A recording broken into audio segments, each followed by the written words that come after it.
உயிரோடு இருக்கும் நாளெல்லாம் ஒருவனும் உனக்கு முன்பாக எதிர்த்து, அப்படின்னா என்ன அர்த்தம் அப்படின்னா உங்க கூட இருந்து சத்துருவை தேவன் முறியடிப்பார். இந்த வார்த்தை யோசுவாவுக்கு தேவன் சொன்னார். யோசுவா அதுக்கப்புறம் தன் வாழ்க்கையில பைபிள் சொல்லுது 31 ராஜாக்களை முறியடித்தான். அத்தனை பேரையும் யோசுவாவின் காலின் கீழே தேவன் கொண்டு வந்தார். எதிர்த்து வந்தான், கூட்டம் கூட்டமா வந்தான், சேர்ந்து வந்தான், பயங்கர பிரச்சனை பண்ண வந்தான். ஆனா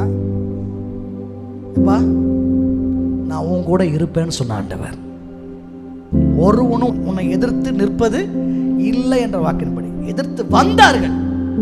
ஆனா ஒரு எதிர்ப்பு ஸ்டாண்ட் பண்ண கர்த்தர் அனுமதிக்கல. எல்லாத்தையும் கர்த்தர் மடங்கடிக்க முறியடிக்க வல்லவராக இருந்தார். இன்றைக்கு எதிர்ப்பு சந்திக்கிறீங்க, இந்த ஆசீர்வாதம் இருக்குதானா அதுக்கு முன்னால பல தடைகளை சந்திக்கிறீங்க.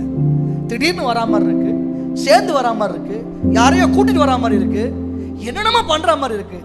ஆனா புரிஞ்சுக்கோங்க, ஆண்டவர் சொல்றாரு நான் உன் கூட இருக்கிறேன். ஆகையினால இந்த பிரச்சனை நிற்காது, நீ அந்த இடத்துல ஏறி நிற்கும்படி நான் செய்ய வல்லவராக இருக்கிறேன். அது பெரிய கோலியாத்தா இருந்தா கூட கோலியாத்தை விழ வச்சு தாவீதை அவன் மேல ஏறி நிக்க வச்ச கர்த்தர் உங்களோடு கூட இருந்து அந்த பெரிய தடையின் மேல நீங்க ஏறி நின்று கர்த்தரை மகிமைப்படுத்தும்படிக்கு உங்கள் வாழ்க்கையில் உங்களோட கூட இருக்க வல்லவராக